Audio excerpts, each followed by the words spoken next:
All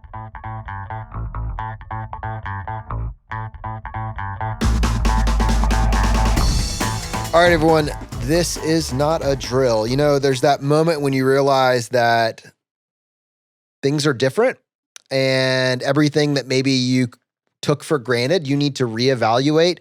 And there is kind of a process that I think is very valuable to go through once you have that realization.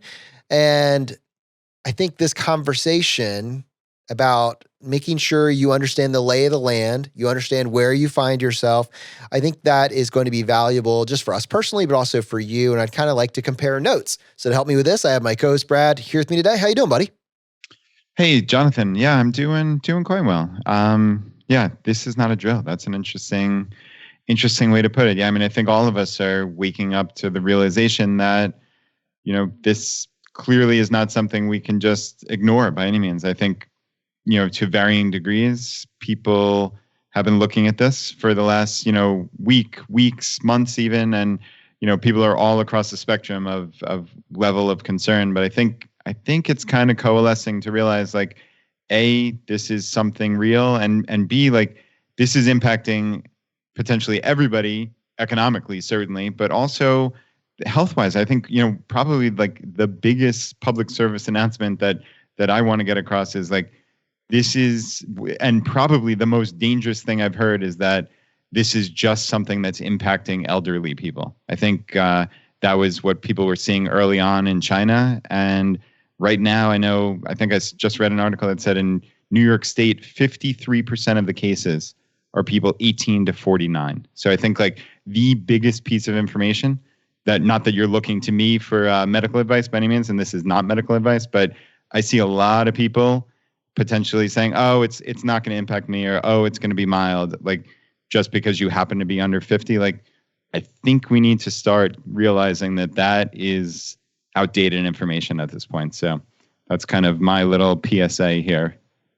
More PSAs to follow. I think the point, another point to add on to that is that, like, in the United States, we have not tested, and that's a policy failure. We just haven't tested, and hopefully that's kind of being remedied to some degree. We're not where we should be right now, but you're going to start seeing that hopefully ramp up.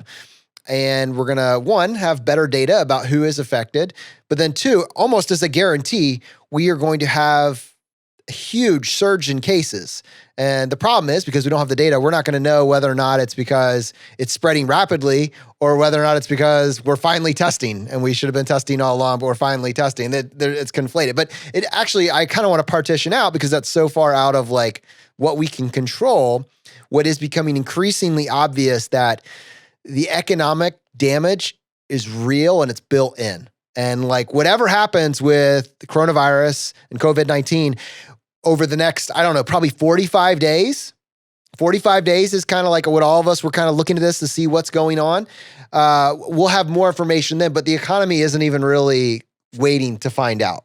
Yeah, but Jonathan, the cool thing, and I think people come to ChooseFI because we as the FI community, we think a little bit differently. And I think now is the time for us to show this. And I saw something just in my own life here this weekend of an example of somebody being resilient and pivoting, right? Like, you could say it's doom and gloom, or you can try to find a better answer. So, for instance, my daughters take piano lessons. Now, their teacher lives literally less than a mile away. I mean, it's normally like, we're over there in a minute drive, and that's that, right? They have their little 30-minute lesson, but we thought we were going to have to cancel this thing going forward. And we were trying to figure out, and the teacher was trying to figure out, like, is there a better way? So we said, why don't we try to do this lesson over Skype?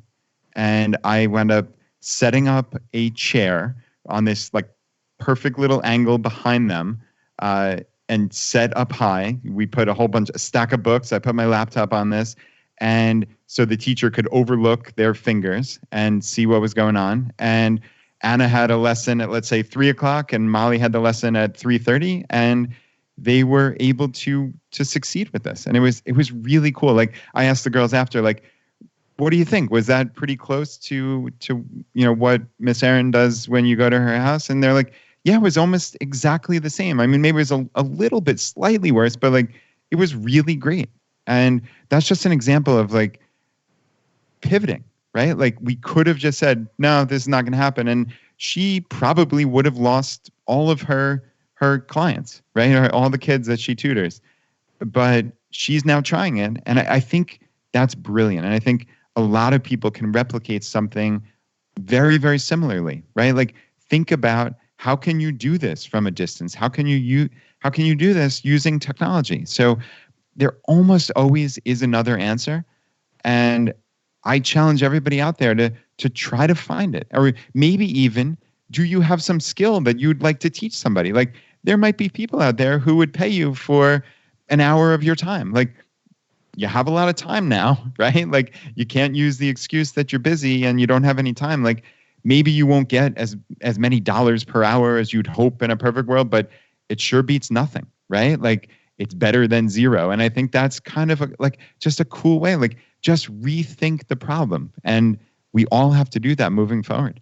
It is interesting. The art of the pivot, I think that is what so many individuals and so many small business owners, that's what all of us are probably going to need to sort in some capacity. At the business owner level, I think there's really going to be a lot of value, Brad, in talking about what the art of the pivot actually looks like. I think this is going to give everybody the opportunity to think like things that they would never have challenged in the past because it was working okay.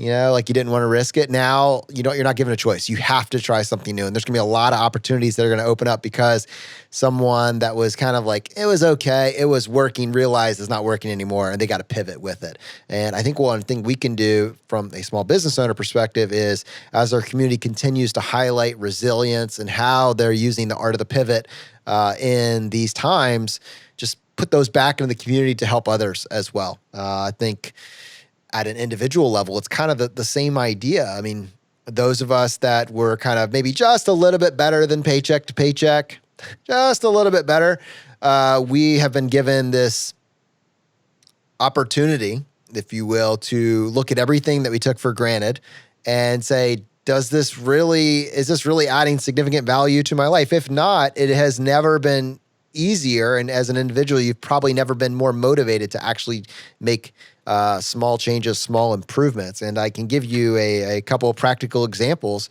from our own life. So one thing that the Mendoza family had experienced, I got two little kids, and one's going to be about 8 or 9 months right now, and the other one is just about turned 3 years old. And while I'm working on ChooseFI, my wife tends to carry a lot of the heavy weight, right, in terms of giving them care and attention and all these different things. And when I shut down ChooseFI for the day, very much there's kind of that cabin fever mentality. We got to get out of the house. We got to go do an activity. We've got to get in the car and go somewhere or whatever, And that, to some degree, wasn't something that either I really pushed back on or that we never really questioned. We would go do something, and a lot of times there would be a purchase, attached to that. But right now, we're really trying to reel in the amount of activities that we're doing, the places that we're actually going, because this moment is challenging us on that, right? Stay at home. Limit your contact with humanity from a physical level. And so we're actually now reassessing what that period of time in the afternoon looks like. What are we actually doing? And we're using it to do walks around the neighborhood. We're using it to do activities with my son. In fact, my son really enjoys this book series that it's written by this author, Bill Peet. He was a former Disney animation guy, and he has an amazing group of books. And one thing I'm doing with my son that's a really cool activity is I'm actually drawing new pages for the books for him. So, as I kind of take a little bit of the kids away from my wife, we have this book series that he loves and he knows how it ends. So I'm wanting to learn how to draw, and I'm wanting to learn how to do illustration, and I'm just creating new pages for him to enjoy. And that's been kind of something that we've started as a family, looking for ways that we can do things more that are internal as opposed to external entertainment. And that kind of brings me to challenging assumptions about, what you need to be spending money on in this time. Ideally, everyone in this audience, everyone listening to the show is in a great place financially. And even if they've lost, quote unquote, a lot of money on paper, like they're feeling very confident in their plan. But let's be honest, many people are coming and are listening from a place of concern, and they're not exactly sure how to map out or what the next several months are actually going to look like. And I think at its essence, just going into your budget and looking at your budget, looking at your expenses with a very intentional mindset right now can, even though it's a little scary if you've never done it before, can be incredibly valuable in terms of knowing, here's how much my life cost, and based on that, here's how much runway I have. Yeah, agreed, Jonathan. I think, like you said, this is not a drill, right? Like this is not a grazing mentality anymore, where we can just kind of move along and just kind of go with the flow. Everything's working reasonably well. So why make any tough choices, right? I think a lot of people just kind of go through life with that mentality is, it's all working. It's working fine. I'm paying my bills. I'm covering it. That's got to be good enough. I'm having fun. But I mean, I think when you have this big external event, sometimes it really leads to some deep introspective thought, both mentally and what's going on in your own life, but with your economic situation as well. And I mean, I think especially when there's uncertainty, it's not an unrealistic thought to say like, okay, now is really the time where I can decide, what do I need in my life? What really lights me up? What do I get value from? Like what we've been talking about on ChooseFI for years, like this is becoming there's a starker need for it, right? Because I mean, you are now in the house. Again, there's some uncertainty, and you're also realizing like, all right, what am I actually doing, right? Like you have all this time. Like if you were signed up for 17 different subscriptions, but you never really wanted to actually cancel any because, oh, I'll watch that someday, or, oh, I'll read that magazine next week. Like, and now you're not actually using it. Like the proof is in the pudding, in essence, right? Like we're finding that, Laura and I, in our own lives, like we have a couple of subscriptions to television services that we're realizing, like, even though we've tried to be mindful about this, like there's always been that creep. But now we're saying, all right, we have all these hours in the day, we're all here as a family, and we're not using this. Maybe it's time to cut it, and I think maybe that's a good mental framework that we're trying to approach this with is now is the time when we have all the time in the world.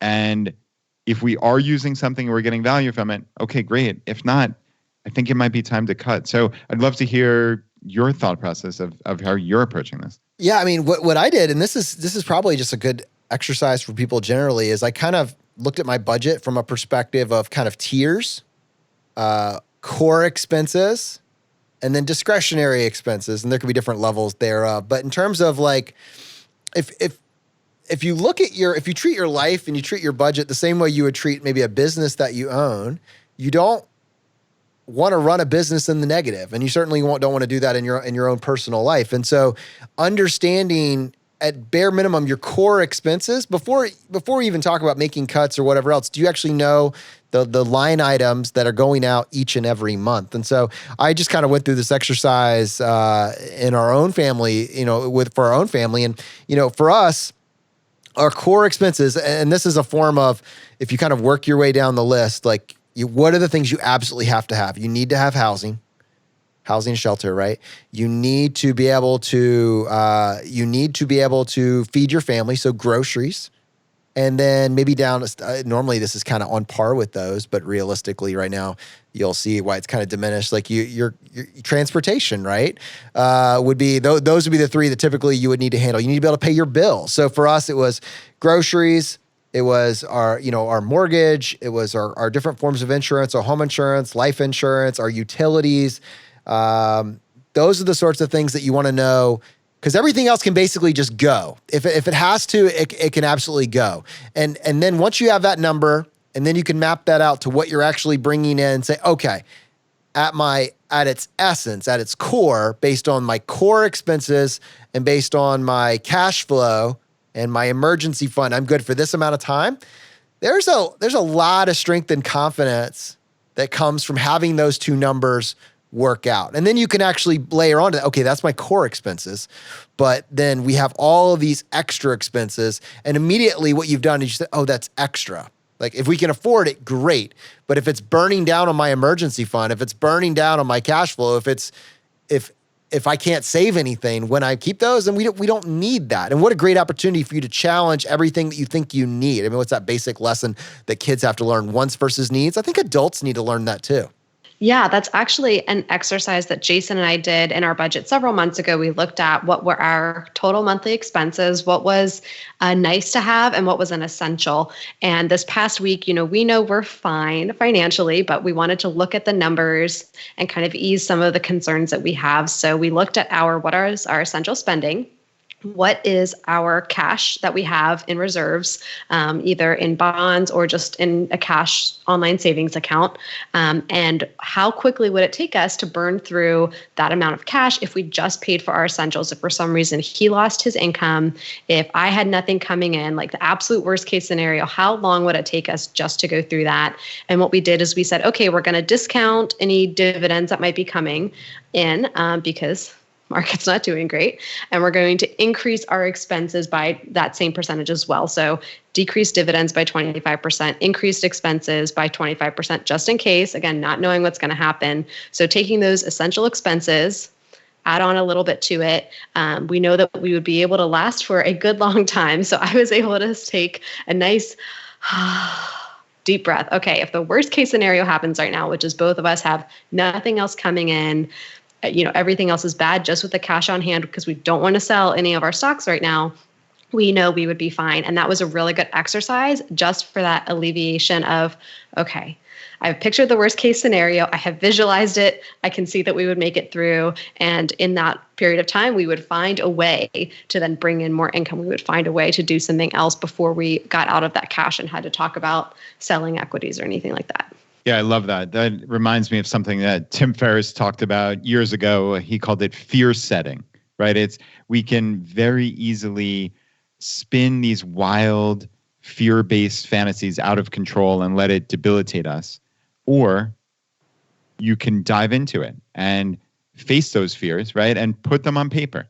Be honest about what those fears entail and then figure out, all right, is there a way around this? And in your case, now you have it on paper, and I'm sure that alleviates stress dramatically. Oh, yeah, definitely. Yeah, absolutely. Yeah, that definitely, still there's things to be concerned about just beyond the financial. Worried about health or worried about family, but it's nice to know that one worry, instead of, sitting there spiraling in our minds of the world's coming to an end, we can't do anything. It's okay. Well, at least from this point of view, we know on paper we're fine for X amount of time. So that felt nice.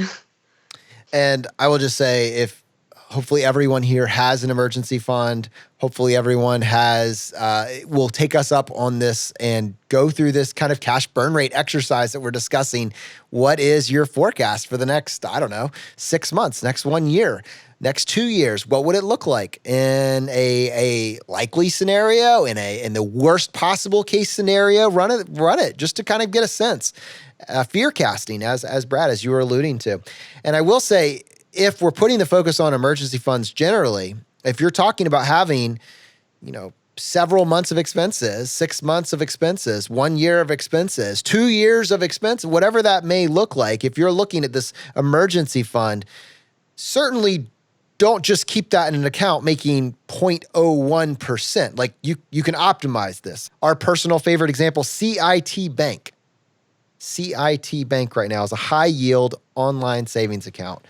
Right now, even in current markets, they're offering, it's a 1.75%. This is a variable APR, but it's working in your favor. 1.75% savings account. That's incredible. And so if you just have this stowed away in a checking account somewhere, there's no reason to do that. Make sure that you're putting this in a high yield savings account, FDIC insured. Absolutely fantastic. This is not something, you're not handling regular cash flow with this. This is there in case you need it. This is not so you can go pull something out of your ATM. This is it's there in case you need it. This is your war chest because this is not a drill. So if you are not yet using a high yield savings account, if you haven't yet looked into this, check it out, ChooseFI.com/CIT. I think this would be a great choice. This is not a drill. All right, my friends, we'll see you next time as we continue to go down the road less traveled.